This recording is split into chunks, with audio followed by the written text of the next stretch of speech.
మధుసూదన్ రెడ్డి గారు నమస్కారం. నమస్కారం. గుర్తుందా 2018-19 విద్యా సంవత్సరంలో గ్లోబరీనాకి కాంట్రాక్ట్ చుట్టూ తిరిగిన వివాదం, ఒక 27-28 మంది విద్యార్థులు ఆత్మహత్యలు చేసుకోవటం ఇవన్నీ గుర్తున్నాయా మీకు? సార్, విద్యా వ్యవస్థలో పనిచేస్తున్నాం కాబట్టి ఈ 9.5 సంవత్సరాలుగా ఈ తెలంగాణ రాష్ట్ర ప్రభుత్వం పరీక్షల నిర్వహణలో ఆ ప్రభుత్వానికి వచ్చినటువంటి మార్కులు 0. సో ఇందులో ప్రధానంగా తీసుకుంటే 3 అంశాలు. ఒకటి ఎంసెట్ 1, ఎంసెట్ 2, ఎంసెట్ 3. రెండవది గ్లోబరీనా. ఇంటర్మీడియట్ విద్యా వ్యవస్థ లోపల దాదాపు దశాబ్దాలుగా ప్రభుత్వ విద్యారంగంలో ఉండేటటువంటి సెంటర్ ఫర్ గుడ్ గవర్నెన్స్ పరీక్షల నిర్వహణకు సంబంధించినటువంటి pre and post examination work చేస్తున్నటువంటి సందర్భంలో అడ్మినిస్ట్రేటివ్ రిఫార్మ్స్లో భాగంగా గత 15 సంవత్సరాల క్రితం అది ఆరంభం జరిగింది. అది ఆ తర్వాత ప్రతి ప్రభుత్వ హయాంలోనూ అదే పరీక్షల నిర్వహణ, పరీక్షలకు సంబంధించినటువంటి మూల్యాంకనం, దీన్ని అన్నింటినీ డాక్యుమెంటేషన్ చేయటం చేసేది. సడన్గా గ్లోబరీనా ఎందుకు వచ్చింది? ఒక్క సెకండ్. సో ప్రధానంగా ఈ జరుగుతున్నటువంటి పరీక్షల విధానము ఇవన్నీ కూడా చాలా ఫుల్ ప్రూఫ్గా జరిగినాయి. ఎక్కడ కూడా ఇబ్బందికరమైనటువంటి పరిస్థితులు తలెత్తలేదు.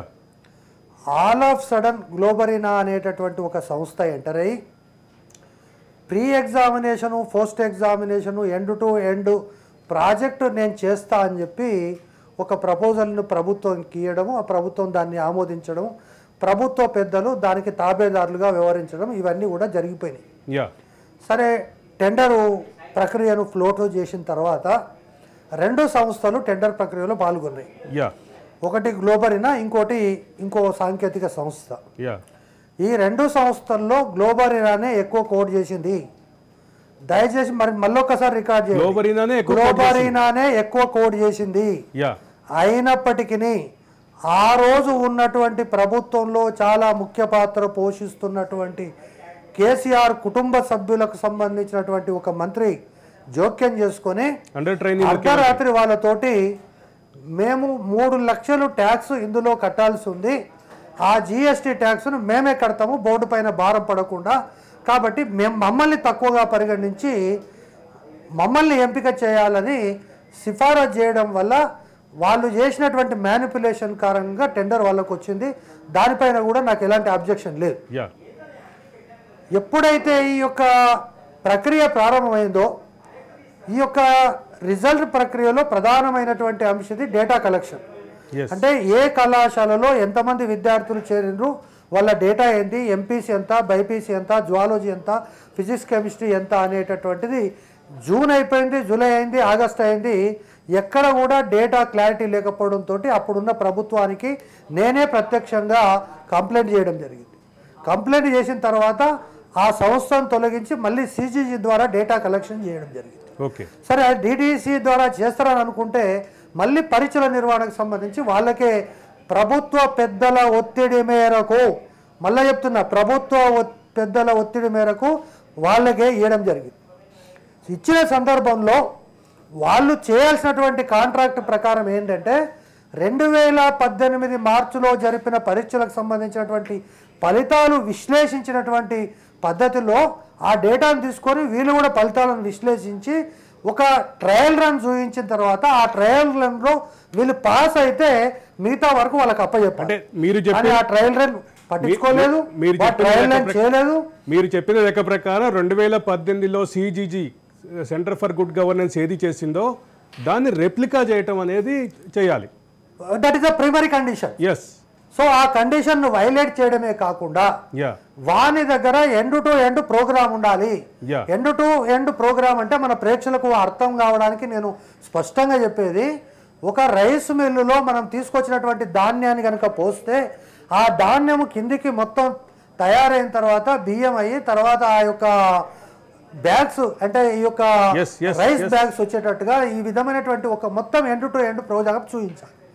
వాని దగ్గర అతుకుల బొంత తప్ప ఎండ్ టు ఎండ్ ప్రోగ్రామ్ లేదు. వాడు ఇంతవరకు కనీసము డిటిపి ఆపరేటర్కు తక్కువ, అదేవిధంగా ఇంటర్నెట్ సెంటర్కు ఎక్కువ. అది వాని పరిస్థితి. నేను ఆ సందర్భంలో ప్రభుత్వానికి చెబితే డిసెంబర్ 13 సాయంత్రం 4:30 గంటలకు నాకు ముఖ్యమంత్రి కార్యాలయం నుంచి ఒక మధ్యవర్తిగా వచ్చి ఈ విషయంలో మీరేం మాట్లాడొద్దు, మంచి జరిగినా చెడు జరిగినా మాదే బాధ్యత, ఆ కమిషనర్దే బాధ్యత, మీరు నోరు మూసుకొని ఉంటే చాలు, అదే మాకు 16,000 అన్నారు. నేను దాని గురించి పట్టించుకోలే.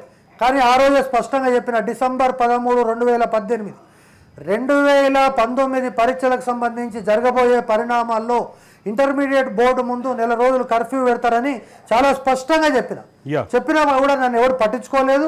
అల్టిమేట్గా పరిణామాలు జరిగినాయి. వాడిచ్చినటువంటి ఫలితాలు అనేటటువంటివి 0 వచ్చినటువంటి వానికి 100 మార్కులు, 100 మార్కులు వచ్చిన వాడికి 0.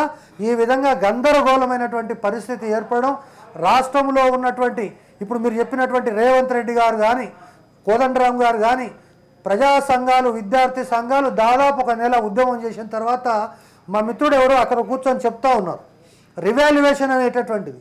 నేను ఏమంటున్నానంటే చిరంజీవి సినిమాలో చనిపోయినటువంటి పేషెంట్కు ఏ విధంగా అయితే ఆ హాస్పిటల్లో వైద్యం చేశారో ఆ నెల రోజుల తంతు ఇదే జరిగింది.